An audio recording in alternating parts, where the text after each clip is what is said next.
Dr. Buttram is the Associate Professor of Management and Director of the MBA MOL programs at the University of St. Francis, Fort Wayne. Thank you for joining us tonight, Dr. Buttram. Good evening, everyone, and thank you for taking time out this evening to talk and discuss of all things, of all subjects, the moon. Let me first thank Anna and the Allen County Public Library for the opportunity to present this evening. And I only have 14 or 15 slides, and I don't plan to talk anything such as Orson Welles or War of the Worlds or anything of that nature. If you look at the title of the presentation, it's Moon Incorporated. This is really a business lecture about a few things you may not know in the next 3 to 5 years, how the moon is going to be incorporated into the global economy. Very interesting. So, our moon is an area, constellation, a satellite of interest since the beginning of mankind. And when you look at it from the safety and security of Earth, it looks so far away. But when you see a full moon, it looks very close. And believe it or not, we can get to the moon in as little as 8 hours or anywhere between 8 and 96 hours. It's really not that far.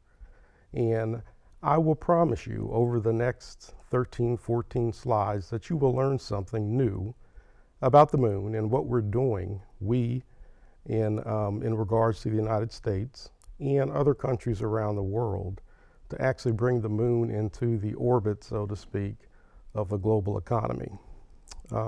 Before I move on, tomorrow actually marks 2 months of my first grandchild. And I believe by the time he graduates high school, and as you see, as we go forward through this presentation, we'll probably have a human on Mars. And I don't mean to start off in space, so to speak.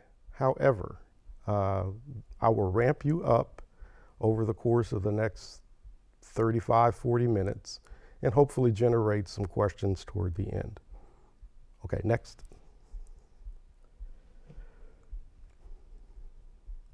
I'd like to start off first with a slide about what a space business compendium is. If you look at that quote there from Robert Goddard, and if you don't know who Robert Goddard is, he's been pronounced as the father of rocket science. He was an American and really a recluse.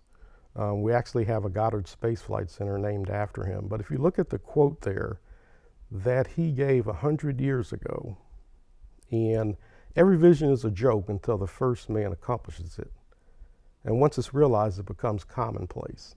So this quote he actually gave a year after he was really ostracized by the media at the time, which was the newspapers, for advocating that we could actually operate rockets in a vacuum. He had actually tested this, and he was so lambasted, so criticized, that he made this comment. And lo and behold, at that particular time, 100 years ago, rocket science was not a science. A lot of things were assumed. You couldn't utilize a rocket outside the atmosphere. But what Goddard found on his own through his tests is that you can operate a rocket in a vacuum. And that completely changed everything associated with space and space travel. I'd like for you to look at the timeline here. And we're going to start on the left and move all the way over to Artemis on 2024. Toward the end of World War II, this is the history part of the lecture, the lesson this evening, because before we get into why in the world we're going to incorporate the moon, you need to know how we got here. So really at the end of World War II, the Russians and the American forces had closed in a pincer on Germany, and we knew, and the Russians knew, that the Germans had rocket scientists. If you ever heard of the V2, or the V1, the V2 rocket actually, the Germans actually perfected this over the course of 3 years, 1942 to 1945. And as it was becoming known that Germany would lose, we wanted those scientists. The Russians wanted those scientists. And the big difference was that the Russians said, well, you know, we'll come and get you, and we'll take you. You can come to Russia. If you don't, well, we'll just kill you. The Americans said, well, you can come to America and have a completely new life. So we ended up getting about 2/3 of the German rocket technologists, and the Russians had about 1/3. The British got a few as well. That was called Operation Paperclip. And the paperclip really has to do with everyone that we wanted to get, we didn't get. And so those scientists who were actually annotated to come were annotated by a paperclip. It's really through the precursors of the CIA that we got all these German rocket scientists and ended up bringing them to America. So who do we get out of that? Have you ever heard of Wernher von Braun, who was the premier American rocket scientist, but he was actually one of the premier scientists that we were to cajole, convince to come to America in 1945. Now let's fast forward about 16 years later. And President Kennedy was elected in 1961. Wasn't too much longer after that, 20 months, September 1962, he gave a speech in Houston, Texas, at Rice University. And he was talking, if you ever heard of the speech, it's about 17 minutes long, and it really talks about sending a man to the moon and returning him safely to the Earth in the decade of the 1960s. So if you read what Goddard said about himself, and then you kind of put yourself in the shoes of President Kennedy in 1961, there's a term the British use that's called a bag of bees.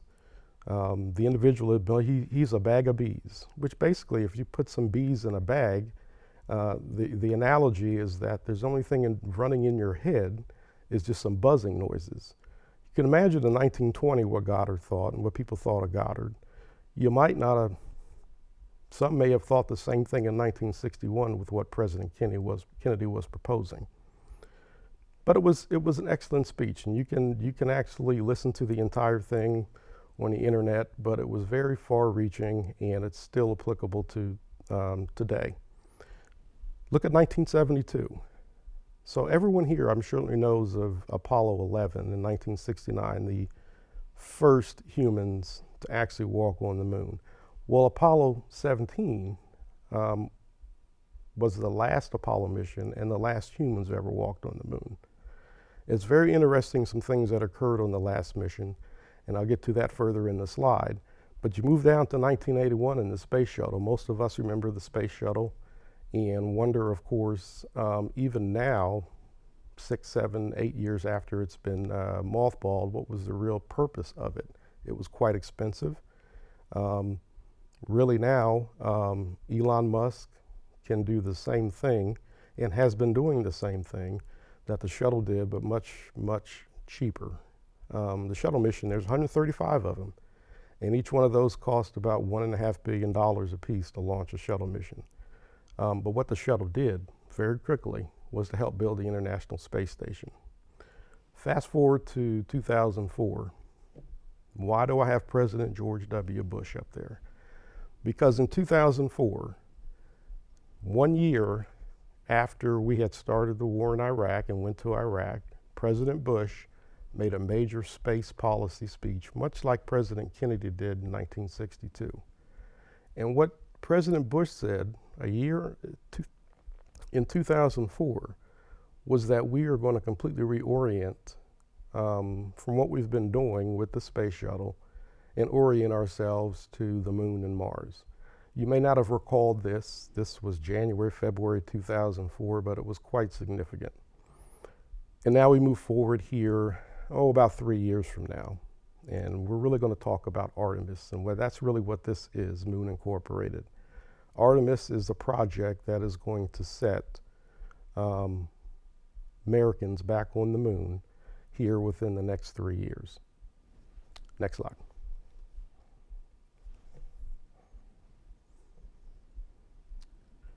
Hopefully you can see this. I've highlighted in green a portion of what a former NASA administrator said. Now, this NASA administrator actually was giving this presentation and speech a year after President Bush gave his policy change. And I want to read verbatim what the green highlights say. The goal isn't just scientific exploration. It's also about extending the range of human habitat out from the Earth into the solar system as we go forward in time.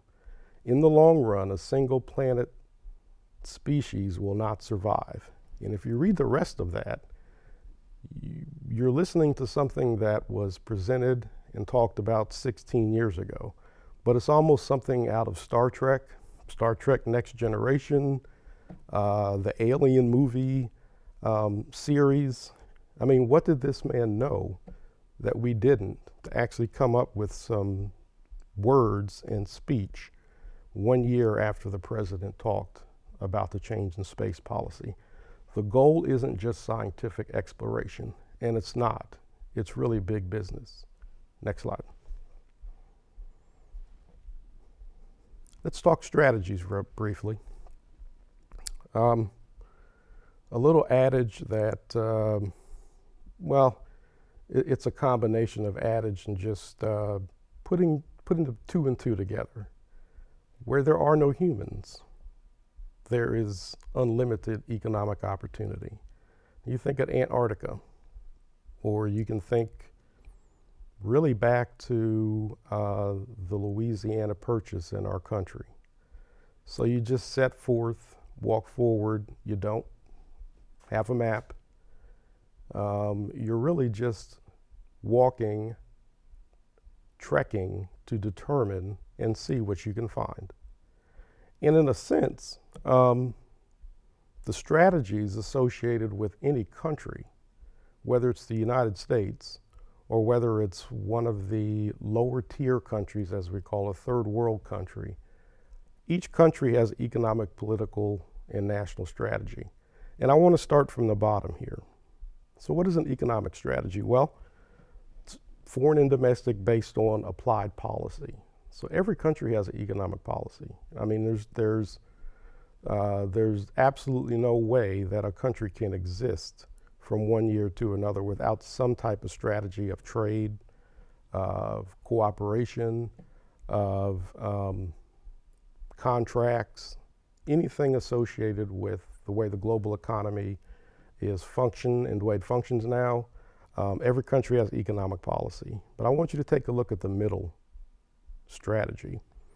Everything is politics.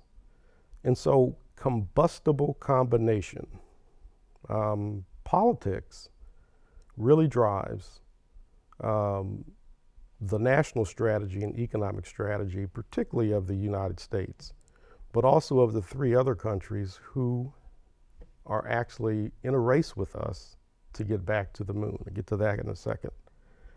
But political strategy, it includes social, economic, and cultural variables. So if you put a focus or a media spotlight on a certain area of the economy or a certain area of a country's culture, anything social, economic, you're in the 24-hour news cycle. And that can turn an economy one way or the other. It won't happen overnight, but it will occur. And what's been happening with our movement to the moon has been unseen and unspoken because it has not come up on the political radar yet. It will in the next 18 to 24 months. So the top one, the national strategy, now you fuse national, economic, and international power. So what is power? Power is not dominion. Power is not my military is bigger than yours. That's not power. Power is more cooperation, particularly in the global economy today. So you have to be able to cooperate with others who have like-minded goals and strategies that you do. About 2 years ago, we created a new military arm. You may have heard this, the United States Space Force. And there were a lot of jokes, there were a lot of late night talk show innuendo about the actual creation of this particular arm of the military. It's separated from the Air Force, but it's completely dedicated to space. They have their own uniforms, they have their own command structure, still report to the Secretary of Defense. But if you really read and understand what this force is and what it does, it's more protective, but it's also more offensive and defensive minded than one may imagine. So again, politics drives economic and national strategy. Okay, next slide. So what's a protagonist? It's the main figure in a situation or an event. And I've listed here 5 protagonists and the reasons why we're heading back to the moon. Now, we talked briefly about Apollo 17. And those are the last 2 humans, Gene Cernan and Harrison Smith, the last to walk on the moon. What they found has pretty much changed the world, but they didn't know it in 1972.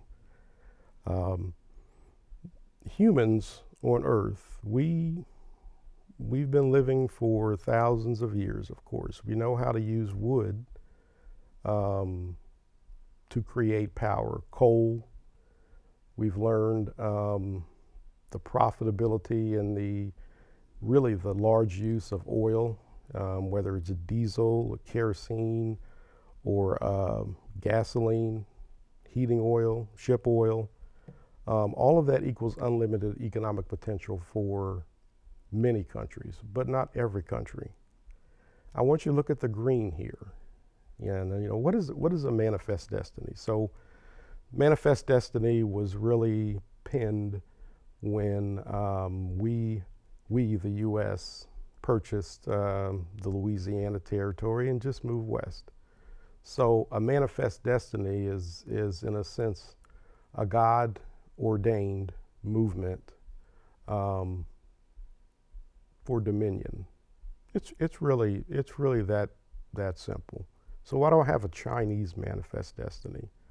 A year ago tonight, I actually presented here and talked about the rise of the Chinese economy and how it's changing the global economy.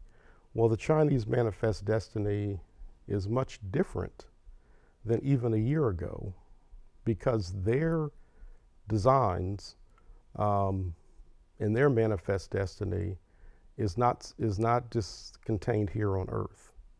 And the Chinese, Europeans, the Middle East, these civilizations and societies have been around for thousands of years.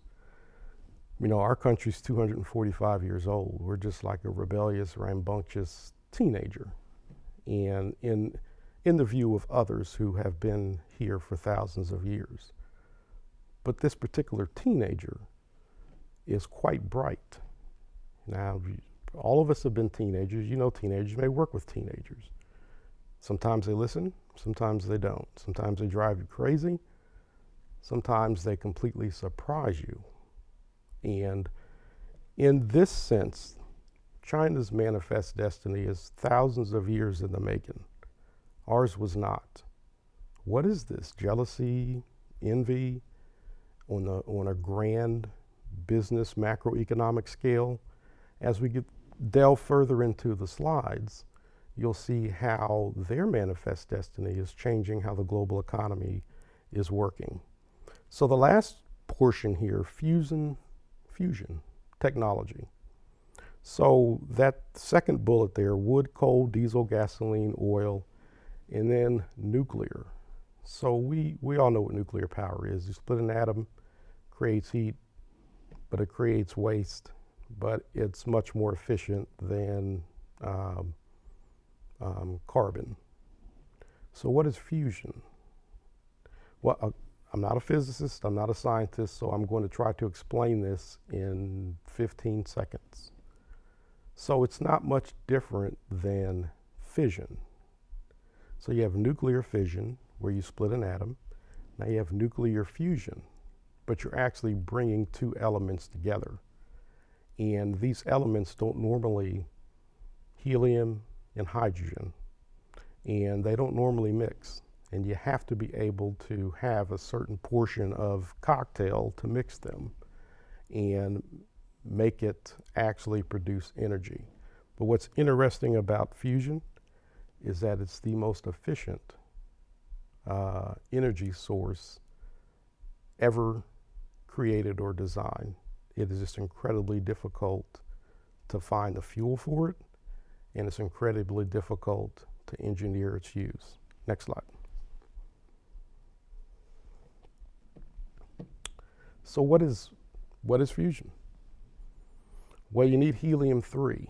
So I mentioned you have to have hydrogen, which there's plenty of here on Earth, plenty of it on the moon, around the moon.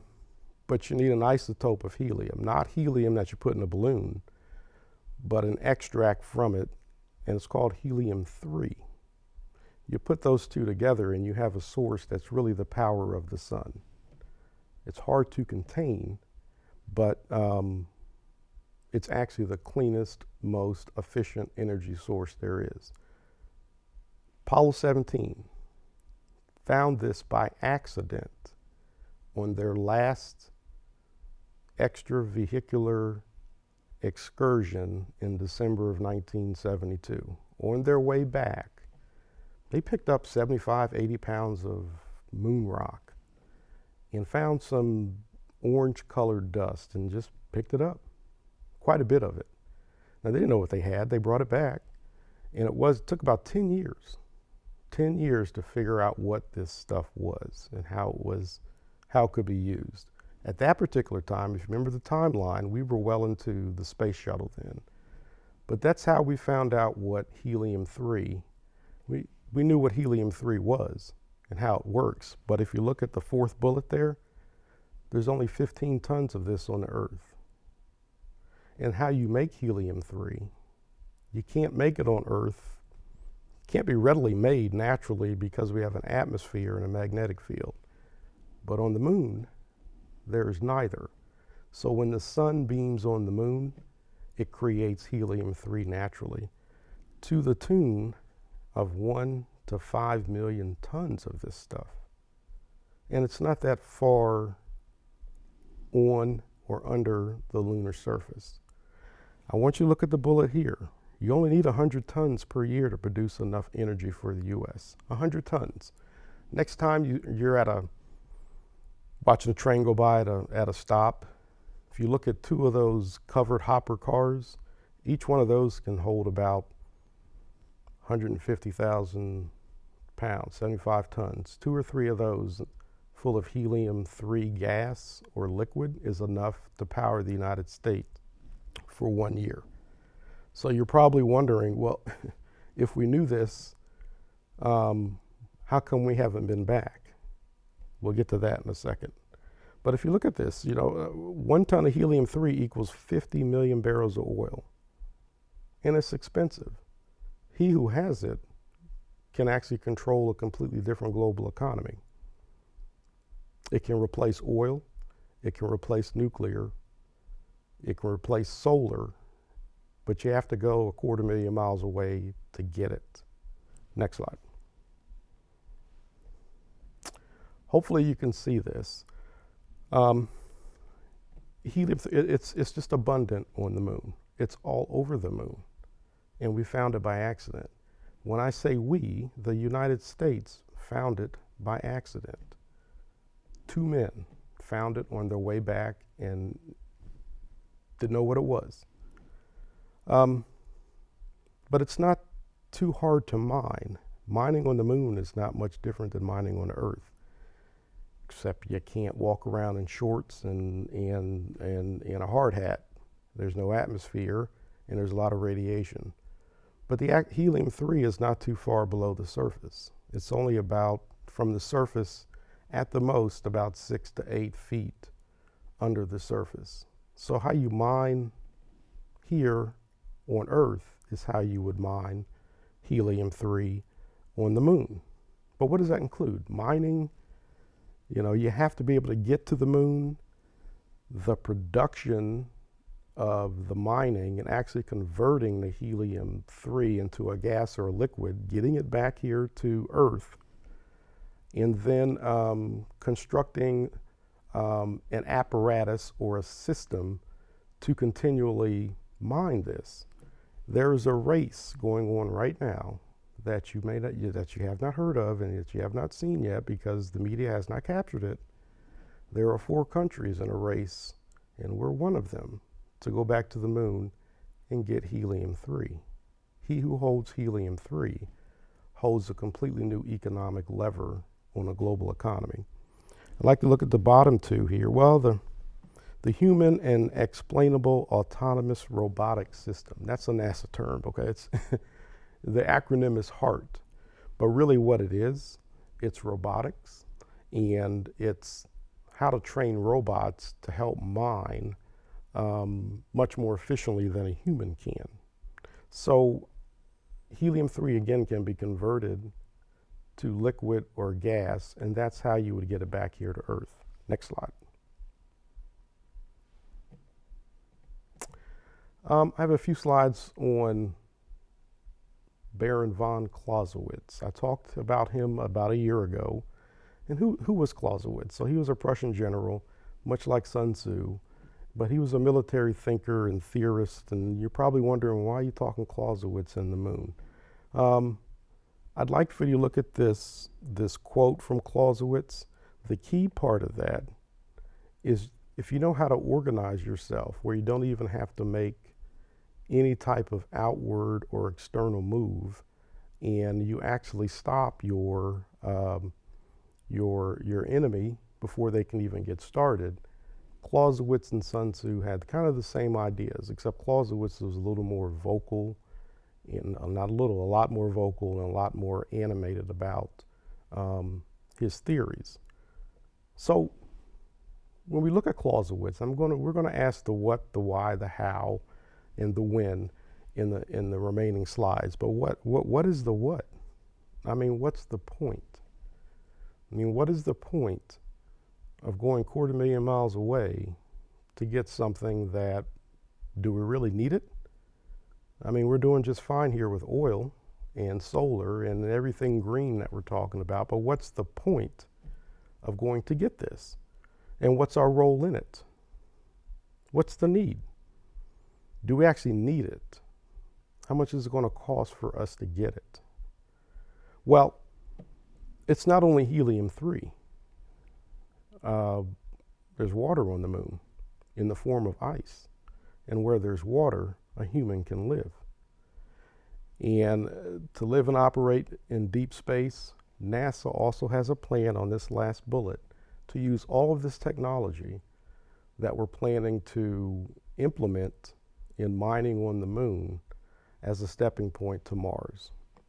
That's a whole nother presentation. But these things are coming to fruition quicker than imagined. Next slide. So the how. I mean, how are we going to get there? Robotic exploration. I know a person who may be watching this evening who has a vacuum cleaner that's a robot. And some of you may have one of these robotic vacuum cleaners. And I'm kind of like the last slide. Why? Why robots? Is there a need? What's the point? Does it make a human more efficient? Does it make a human more effective? I don't know. In some aspects, it does. But when you think of it in a business economic sense, in how you can enhance what a human can do, particularly mining and exploration, this is how we're going to do this. I like to look at the second bullet, the commercial lunar lander. So in the last 3 years, NASA has sent out 14 different requests for offers or contracts to 14 different American companies to design a lunar lander that can take a human and bring them back safely. You probably haven't even heard of that. But the other part of it is that there are 4 that were selected to create robotic landers that will do a couple things. Mine, look at the actual areas where we would actually land, look for water and ice, and actually map where we're actually going to do this at. These are robotics. What's the Artemis project? I mean, Artemis is a Greek goddess, and she was a goddess of the moon. I actually thought Artemis was, I knew it was a Greek god, but I know it was a god of the hunt and the god of the moon. And so the Artemis project is really a stepping stone to other pieces that we're going to do in deep space. What's the Lunar Gateway project? Well, if you think of the International Space Station, it's actually been up there for 22 years. And the Lunar Gateway is the same thing on a much smaller scale.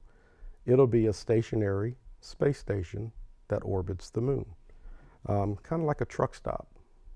And you leave Earth, you stop at the Lunar Gateway, you go down to the moon, you come back to the gateway, you come back to Earth. The lunar South Pole. There's very intense interest from the 4 countries to actually land and mine on the South Pole. Why the lunar South Pole? Well, the way it's angled, there's water and ice there that can be mined. The way the sun hits the moon, it creates shadows whereby the water is frozen, and there's millions and billions of gallons of water that are on the moon. You go where the water is. Us, Russia, China, and India are all in a race to get to the lunar South Pole. And the lunar far side. So, you know, you probably heard the term the dark side, the moon's far side. It's not really the far side. You actually see it because the moon rotates like the Earth does, but you just don't notice it. Of course, the astronomers and the engineers, they all know that there's not a dark side to the moon. You've actually seen the entire moon. You just don't notice it when you're looking at it here as an earthling. Okay, next slide. This is an interesting slide here. This is the money. This is the conduit for how the global economy will be, particularly the U.S. economy, is going to work with this. I have to start, you have to watch the arrows. I had to turn this in a certain way, but start with Orion. Orion's the capsule that's going to have 4 to 6 astronauts in it. So that's a combination of Lockheed Martin and Airbus, which is a European airplane, airliner, and space industry. The rockets themselves, the boosters that are going to get them up out of orbit, those have already been tested. They have already been through all their tests. And actually, some of the engines that are on some of these rockets are the reusable engines from the space shuttle. But here's the big portion here, though, these commercial lunar landers. And here are the 4 companies that NASA selected. And you have to go from the right. We'll start at Maston and go, you have to go down to the left. Just follow the arrows. This Maston Space, that's the title of the company, in California, awarded $79.5 million. Now that slash in 81, that number there is the number of employees this company has. This is a small business that was awarded almost $80 million for 81 employees. I've gone on each one of these websites and looked at what they do, what they're doing, even went to their career section, you know, the job openings. All of these companies have 20, 30, 40 job openings, and they're all for engineers, aerospace engineers, IT engineers, engineers. But I want you to look at Maston, and 81 people in a company, you get an $80 million contract to build a lander that's going to map an area to find ice and water. Move over to the left now, Robotic Technologies. These are out of Pittsburgh. This company's out of Pittsburgh. Almost a $200 million contract for 100 employees. Water and ice exploration. The one in the middle, Firefly Aerospace, which is in Austin, Texas, a little larger company, but this particular lander is going to do something different. It's actually going to conduct a practice mining operation, dig up some lunar dirt deeper than what the astronauts did, and bring that back to Earth so we can test it and make sure we're in the right place to land. And then the last one there, Intuitive Machines, another $77 million, water and ice exploration. So you see two of these are water and ice exploration, lunar mapping, and then actually looking at the actual surface. I'm sure you've heard of SpaceX and Elon Musk. And so last month, NASA, after about 2 years, selected SpaceX to actually build the lunar lander that humans are going to be in and land on the moon. And this is going to happen in about 3 years. And I don't have pictures of it. You can look on, you can see what this lunar lander looks like. And it looks like something out of the 1930s. Of course it's not, but that's what it looks like. And things were delayed because if you look at the right, to the far right, Blue Origin and Jeff Bezos, Jeff Bezos and Blue Origin, they were quite upset that SpaceX got this $2.89 billion contract to build a lunar lander. Jeff Bezos and Blue Origin said the process wasn't fair. There was another company that was a finalist. They said it wasn't fair. It ended up in court. About 6 months, 8 months of litigation. And just last month, SpaceX was awarded. And it kind of moved the timeline to start building and working on these pieces of equipment. But SpaceX is a beast, an economic beast. Not only does SpaceX fly taxi service, so to speak, and payloads to the International Space Station, they are now going to fly humans and land them on the moon and bring them back. These 4 companies, probably 500 employees at the most, are in the middle right now of creating landers so that a human can go and live and work on the moon and come back. And what you don't see here, you don't see anything in here about NASA. See, back in the 60s, NASA was the government, and it was inefficient, and it cut corners, and it really wasn't profitable. Now business has flipped. Everything's privatized now. And so NASA becomes the operations manager and takes our tax dollars and turns it in and gives it over to private industry and say, here are the parameters. I want you to build this. I want you to build that. And there will be zero defects, so on and so forth, whatever the parameters are. But NASA doesn't really do anything anymore other than manage the operation. Elon Musk, Blue Origin, these companies, private industries are what's fueling this drive to the moon. Okay, next slide. So when are we going? Very interesting slide here. And you probably didn't know this. What is this, October? In 3 months, the first Artemis mission is going to launch. So it's on its timeline. I have not read or seen that it's going to miss January 2022 mission. But what is this? It's unmanned. It's actually going to orbit the moon and come back, take pictures, map, 25 days. This is January of next year. Now, remember the 4 companies, Maston, Intuitive, Firefly, and Astrobotic? So next summer, Maston's going to land one of their Robotic Explorer and go ahead and map or mine, as we talked about. Intuitive Machines, a little over a year from now, will do the same thing. Firefly will do the same thing in a couple years. And then we have Artemis 2. So about 2 years from now, we're going to take 4 astronauts, and they're going to do the same thing Artemis 1 did. They're going to leave Earth, and they're going to go around the moon, park themselves in lunar orbit, and then come back to Earth. They're not going to land. You see, it's only going to be 10 days. Pretty good ride. Same thing Apollo 8 did in 1968. And then Astrobotic will, in late 2023, and here's the interesting one now.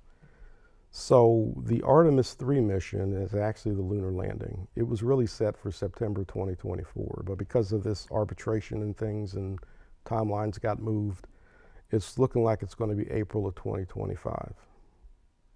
Going to send 4 astronauts to the moon.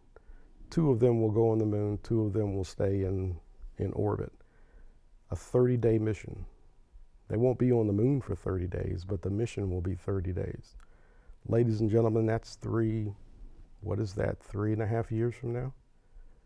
Everything you see on this slide, all the equipment, all of the technology, all of the production, all of the construction for this has already been done, and you haven't even heard of it. And you have to wonder why that is. The last part here is SpaceX Lunar Lander. So that, of course, needs to be ready for April 2025. They're actually going to test this in the next 2 years in low Earth orbit, and then take it around the moon and actually test land it before you put a human on it and land there in April 2025. Okay, next slide. Look at the future missions. So these are actually lined up for the next, 10 or 11 years? And if you notice, all of these missions are actually moon landings. These are actually humans on the moon, building a base, slowly but surely. And if you look at the dates, it's once a year that we're going to go. Okay, and you look at the date, 30 days, 30 days, 30 days, till you get down to the last 4. That's a 60-day mission. So, don't know if they'll be on the moon for 60 days, actually on the moon for 60 days, but a goal is to have a human on the moon for 30 days at a time. Why? Well, the orbit of the Earth, the orbit of the moon, you see 4 phases of the moon in 28 days. While you're on the moon, you experience those 4 phases. So if you're going to mine, if you're going to live, if you're going to work, you have to understand how the time cycle works on the moon. So the goal is to actually live on the moon for at least 28 to 30 days. The mission might be 60. If you know anything about the space station, astronauts there live up to 6 months.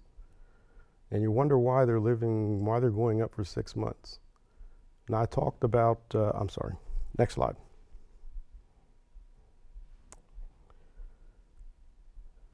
Okay, so who are the who? I want you to look at these countries.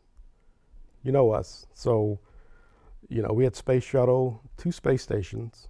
We're going to create a lunar base and eventually go to Mars. I want you to take a look at Russia and China. So the Russians actually have had 2 space stations as well, Mir and the Soyuz. But what the Russians are really known for is their longevity in space. I mean, they're like human guinea pigs. Russians live in space 4, 5, 6, 8 months at a time. Come back, no problem. They've had lunar probes and they want to build a base. So do the Chinese. And the Chinese have made it specified that the only reason they're going to the moon is to get the helium-3. And that right there should pique your understanding as to why this is such a economic and it looks like an aggressive timeline for us to get to the moon. Whoever gets there first really has dominion. It's the ultimate high ground. And all four of these countries, well, United States, Russia, China, and India, are the four countries that have already sent probes and landed on the south pole of the moon. They've already been mapping, digging, bringing back samples. The Japanese have gone to the moon and landed, but the Japanese are more into the robotics. They're more into the engineering. And that's the Japanese application to this particular endeavor. You don't see one on here kind of cut off, but that's South Korea. South Korea is in the moon mix, so to speak. But Russia and China really they've created a pact where they're going to build their own space station. And they're going to build their own lunar base. The Russians and the Chinese are going to build their own space station, and they're going to build their own lunar base. What you don't know about the International Space Station is that the Chinese were never invited to be on it. Chinese have never been on the International Space Station. We're never invited. Probably the most unfriendly neighbors you want to have. So they said, well, we'll build our own. And they're doing that. But they can't do it as quickly as you could with a partner. International Space Station took 10 years to build, but it took about 7 countries to do it. One wonders what the Chinese, going back to the one slide, what their point is, what their real mission is. So if they get to the moon and mine the helium-3 before we do, it can change the global economy. We know that. Chinese know that. The Russians know that. And everybody here on this slide knows that. It's a race that you don't see or hear about, but it's going to affect every one of us. Okay, next slide. So why? Why are we going? This is straight out of the NASA. You see my NASA.com. I want you to take a look at the second and third bullets. Demonstrate new technologies, capabilities, and business approaches.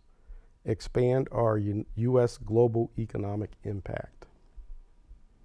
So we asked why and how, when, what's the reason.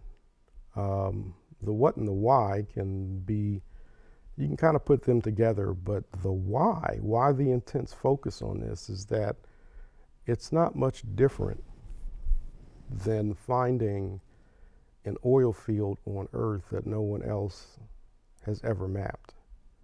Might contain 2 billion barrels of oil, but he who gets there first gets the rights to it.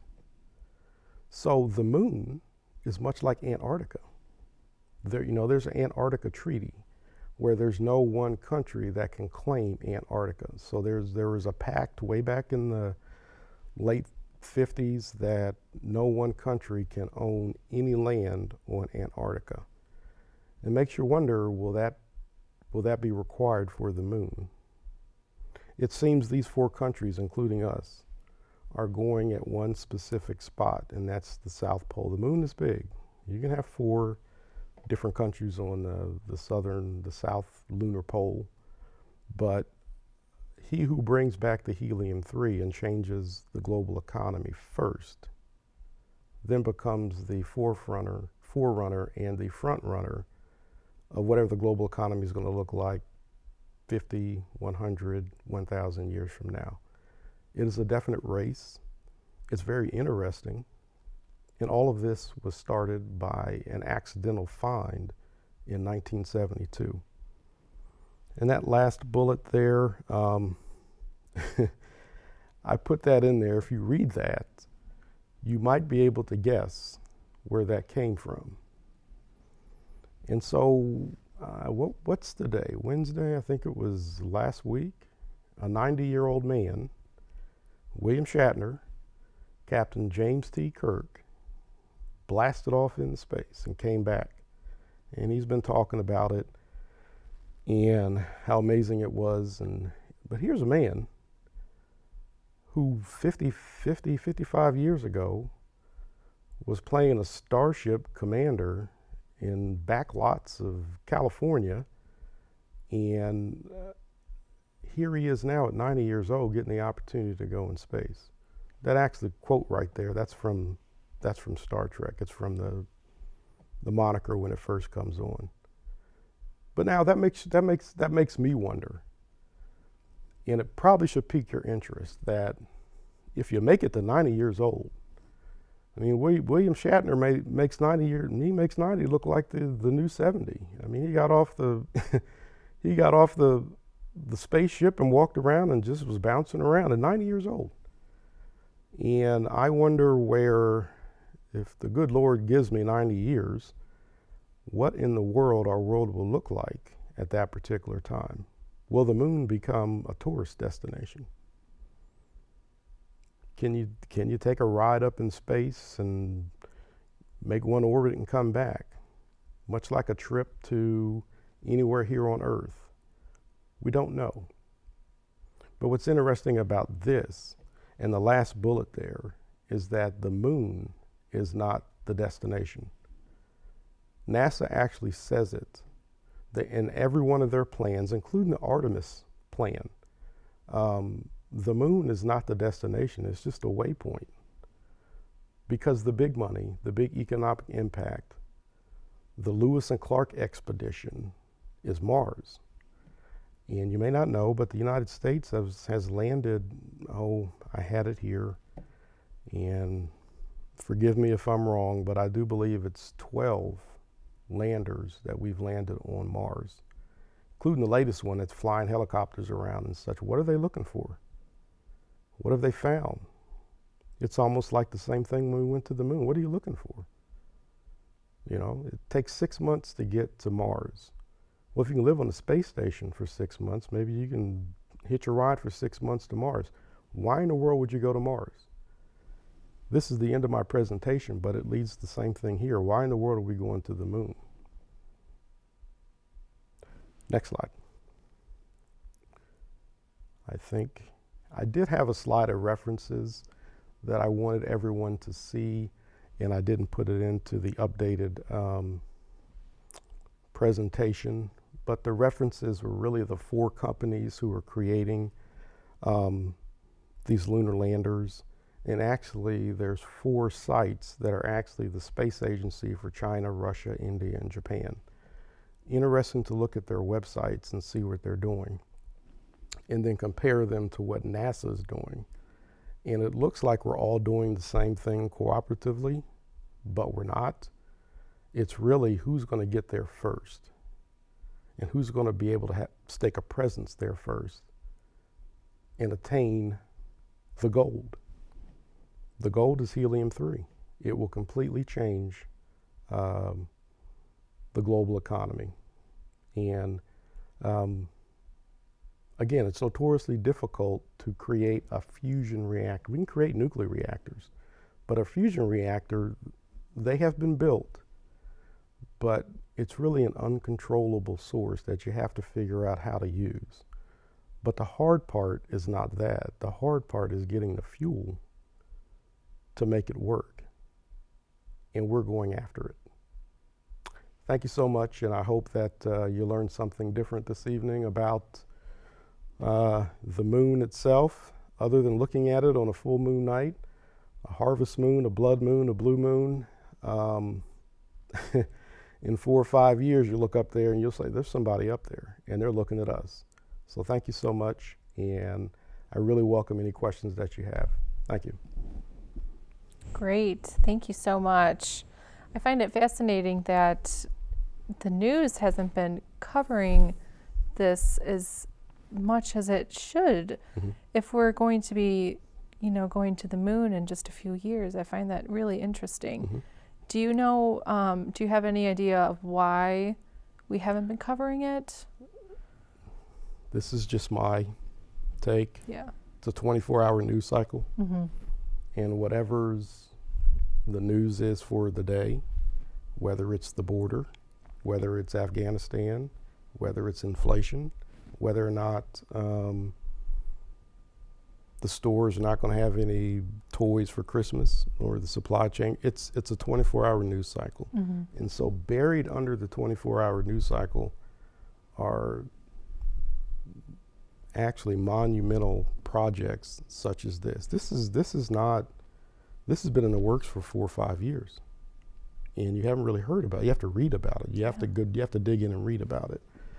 But the news cycle it's going to get in the news cycle. In January, when if it's on track, and Artemis 1 leave the moon, people are going to say, the moon? Where do we get to the moon? And that's only 3 months away. Yeah. But my take is the news cycle. It's just, this is incredibly important. Mm-hmm. NASA will never tell you the reason why we're going. The government won't. Scientists won't. But if you read the documentation buried inside the sites and all, that's the reason why we're going. Okay. Mm.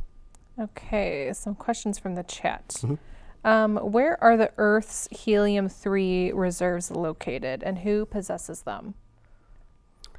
Actually, helium-3 on Earth, it actually exists in the atmosphere, so you can pull it out of the air.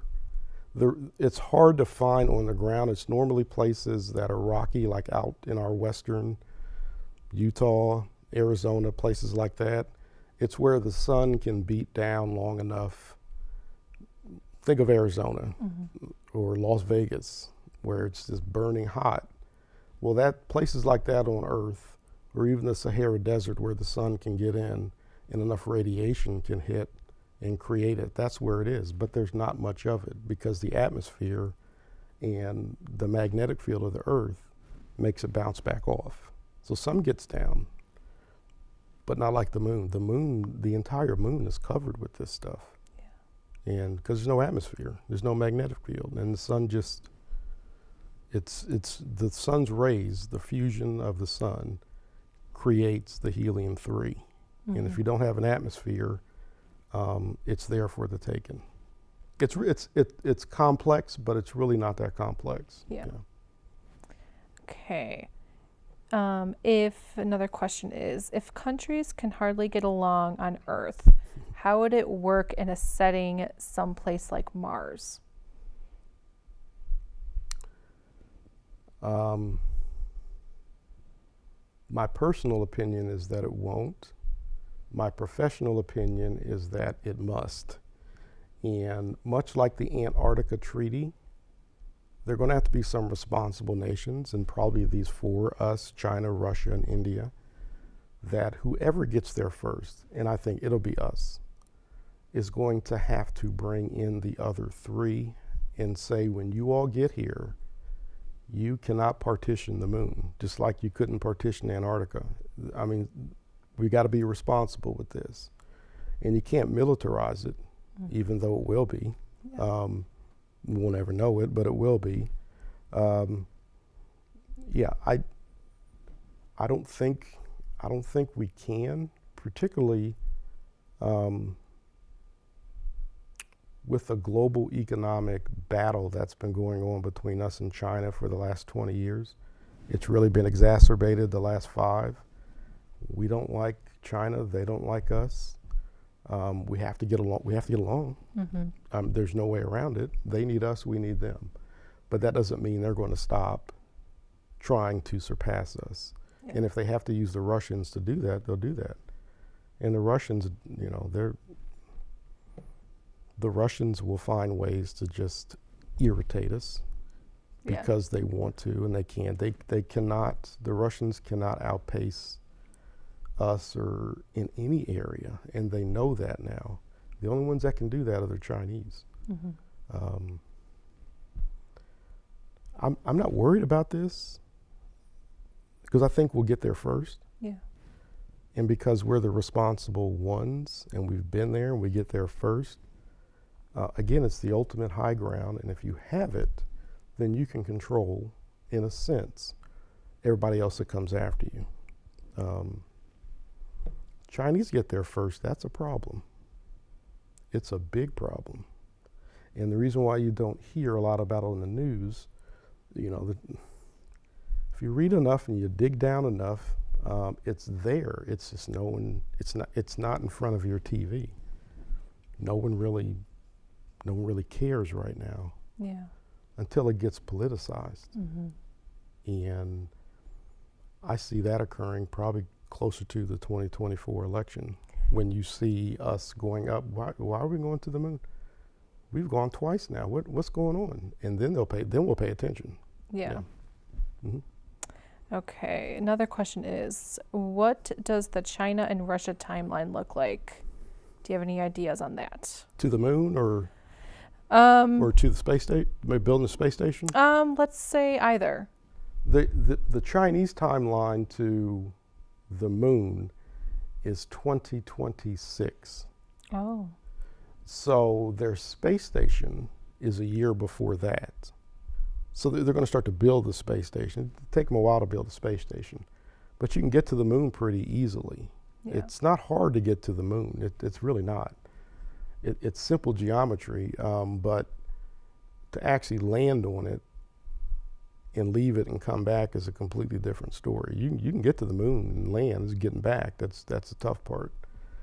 But their timeline is 2026. Our timeline is April 2025, which is Artemis 3. Mm-hmm. I don't know if it'll be moved back again, but the competition between us and China is going to make it, the timeline, even more compressed and aggressive. And everything we've done so far in the last 5-10 years in constructing and getting ready for this, it's just going to be compressed and compressed and compressed. We have to get there first. Yeah. You won't hear anybody say that. You won't hear our government say that. You won't hear NASA say it, or scientists. But we have to get there first. Otherwise, it's a completely different economic ballgame, mm-hmm.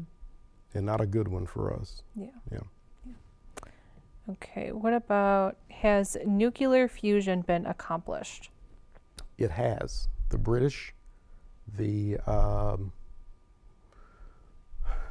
Japanese, and I want to say the Indians have very small fusion reactors. And the problem with the reactors, they can't make them too big. You got to fuel them. But the hard part, just like creating the first series of nuclear plants, you got to control the energy. And the tough part in engineering is the testing and making sure that this parameter's met and that parameter's met. But the Germans and the British, the Indians and the Japanese, there's a couple other and we have a couple fusion reactors.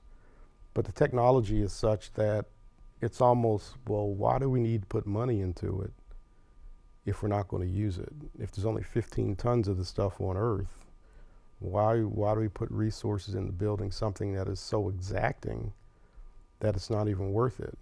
Well, up comes NASA and says, well, wait a minute. There's 1 million tons of that stuff 250,000 miles away. Now, if I bring it back, then what? Okay. So mm-hmm. I think you'll start to hear, too, about fusion energy, and money and resources will start pouring into that research, because if you got the fuel for it, then you can build it, then you can make it applicable. Okay. Mm-hmm. Okay, another question. How is mining the moon likely to affect global warming here on Earth? Actually, it will make it, the thing about fusion is it doesn't create any byproducts. It doesn't create global warming like coal does. It doesn't create radioactive waste like a nuclear plant does. It would actually wean us off of oil, which is a problem too. You know, Big Oil knows about fusion technology, yeah. But it'll wean us off of carbon, and entire electrical grids will be powered by fusion, which the only byproduct is either steam or water vapor, and that's really it.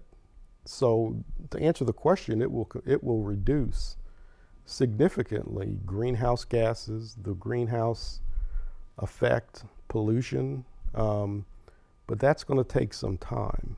You know, we're talking 40, 50 years before it's really going to make its impact. But whoever has it, whoever has that gold nugget, can actually control who else gets it and how. Because if we have it, and we've got the technology to actually use 100 tons of it a year to power our entire country, but China doesn't have but 15 tons, well, guess what? That completely it changes everything. But if it's reversed and China has it all and we have a bit of it, that's a problem. Yeah. But to answer the question, it's a clean power source. It's just hard to constrain it. That's the technology engineering piece. Okay. Mm-hmm. Okay, another question. China was brought into the WTO and reneged on agreements such as not stealing intellectual property. Would it likely repeat on the moon? Most definitely. There's only been 3 countries who have put humans in orbit. Us, the Russians, and the Chinese. Now, we and the Russians did that in the 60s. The Chinese just put humans in orbit about 10 years ago. Well, where'd they get the technology to do that? It's not easy putting a rocket in orbit, let alone putting people in it and going around the Earth X number of times. The Russians, we and the Russians have cornered this market, from space stations to space shuttles to reusable cargo rockets, you name it. But the Chinese, in the last 10 years, have put a human in orbit. And the only way, you would wonder why the Chinese are able to do that before, let's say, British, Germans, engineering people, Japanese.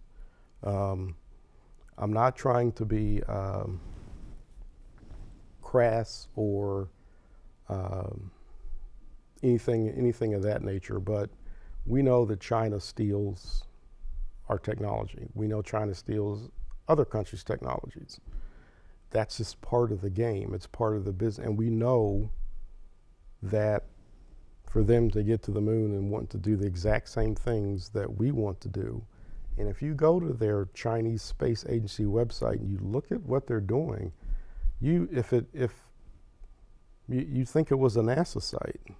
They're doing the exact same things we're doing. Almost the exact same things. How do you do that? I mean, it's possible. There's only a certain way you can make a car. It's got to have 4 wheels and an engine. You know, there's only one way to get to orbit. That's a rocket. But for you to get to the moon and back, that's a specific type of technology and engineering prowess that takes years. Took us decades to hone, and you just can't come into the game and get there on your own. It doesn't work. So to answer the question, that will continue. That's baked into, it's baked into Artemis. It's baked into everything we're going to do in regards to Moon Incorporated. We know that. We know that going in. So if it's 50 years from now, and it's us, the Chinese, the Russian, and Indians on the lunar South Pole, and well, that's the economy on the moon, and it's all baked in. People are going to steal, and people are going to test. People are going to try any which way to get ahead of you. This is human nature, but this is a big macro level of it. Of course, this is human nature. I want what you have, but I can't get what you have because I don't know how to get to where you are. So I'm going to try to find ways to get around that. I'll ask some of the people who help you get there, your own people, Mm-hmm. and we'll get technology and we'll do the same thing. I'm not being facetious, but that's been going on for 40 years now. Yeah, so I hope I answered that question. Yes. Yeah. Okay. Another question. If there is already an objective to harvest helium-3, have there been any white papers on prospective use? Well, the only use for it is the fusion power. You really can't use helium-3 for anything else. But it's much like finding the first oil field. And what is this black gold stuff? What can you do with it? And we found out that we can do a whole lot of things with oil. So it could be that you can do other things with helium-3, but right now that's not even on the radar. What's on the radar is making nuclear fusion, which is, it's like nuclear fission, except the amount of helium you need to create the amount of power that a nuclear power plant can make, or let alone a steam plant, it's not even comparable. So that will be the industry. That's the industry. The global energy industry will change because of helium-3. If we get it back here, somebody's going to use it and completely change how countries are producing electricity, how cars are powered, everything. And it's really amazing that we found this stuff by accident, and never would have found it had we not been up there. And these two astronauts found it by accident and didn't even know what they had. Even NASA didn't know when they brought it back. It took them 5-6 years to figure out what it was, and then they knew what it was. Mm-hmm. And you hadn't heard anything, so till now. Are there any negative impacts to the world if helium-3 fusion is put into production? Yeah, it's volatile. So the engineering that goes into creating a fusion nuclear plant is even more exacting than making a nuclear power plant. So you have to be able to control the power of the energy. Fusion is the power of the sun. So even on the hottest day and wherever you've been on this earth, and you can only stay outside for a certain period of time because heat is heat. Heat generates power, heat generates sweat, heat kills. So you have to, the technology is going to be how to control it. You can get 100 tons of it here, and or you can get 1 ton of it here and figure out how to use it. But once we figure out how to use it, much like we figured out how to make a big, huge nuclear plant and then make them smaller and smaller and smaller. And so now many nuclear plants power aircraft carriers, submarines. It's just, you have to create the big one first, and then you can, that's the industry part of it. Yeah. Mm-hmm. What would you say, the primary catalyst is for Moon Incorporated? Do you think it's, purely for economic reasons, or do you think it's, more because humans are, outgrowing the Earth and we're running out of resources? Honestly, I don't think it has anything to do with the second part. No. Nah, the Earth has enough. We have enough resources to last a while. Read a report, for every barrel of oil that is drilled, there's 2 more barrels of oil to be found.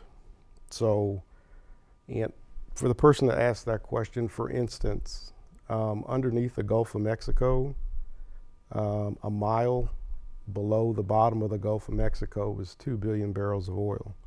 The reason why we can't get it is because we don't have the technology to dig that deep. So the Gulf of Mexico is a mile deep. When you get to the bottom of the Gulf of Mexico, you got to go down another mile to get to the 2 billion barrels of oil. So I'm not going to say we'll run out of oil, and that's not I don't think that's the reasons for this push and what Artemis and what the moon offers. I really think it's about really what Clausewitz was talking, and that is basically he who is there first with the mostest gets to keep the mostest. And it's really about us and China. Yeah. The Russians can't do it on their own. The Indians can't do it on their own. No one else can do this except us and the Chinese. Chinese know that, and we know that, and everybody else that's playing the game knows that. So whichever one of these two, the number one and number two economies in the world, get up there and bring this back, well, then you're going to find other countries flocking to the country that has it. And if you're up there first, and you're second, well, then you have second dibs. You might have it, but the country that has it first and brings it back and actually utilizes the technology, others will follow you. It's just the way it works. It's the way it's been working for the U.S. for a long time. Yeah. And it worked like that for the Russians for a long time. And it was just us and the Russians. Now it's us and the Chinese. I don't think it has anything to do with the resources that we have here on Earth. Again, if you watch the 24-hour news cycle, you think the Earth is burning up. Is it? I've been on Earth 55 years. It's hot in the summer, it's cold in the winter. Haven't run out of gas, can heat the house. Again, for every barrel of oil that's found, there's 2 more barrels that have not even been tapped. It's not the resources, it's the economy. Okay. And its economic impact and how to stay ahead of that. All right. I think that's all the questions we answered. Okay, great. Thank you for joining us tonight. Please join us for the next University of St. Francis virtual lecture on Wednesday, November 17 at 6:30, where Dr. Michael Bichel will present antibiotics and infections. If you are interested in that program and our other upcoming virtual programs for adults, children, or teens, please visit the Allen County Public Library website at www.acpl.info, where you will find a comprehensive listing of events under the Events tab located at the top of the homepage. Most of the events ask that you register in advance, so please take note of that. If you have any follow-up questions or comments regarding the information shared today or need of additional resources, please contact us at ask@acpl.info. On behalf of Dr. Buttram and the staff at Access Fort Wayne, thank you for attending today's program and have a good evening. Okay. Great. All right.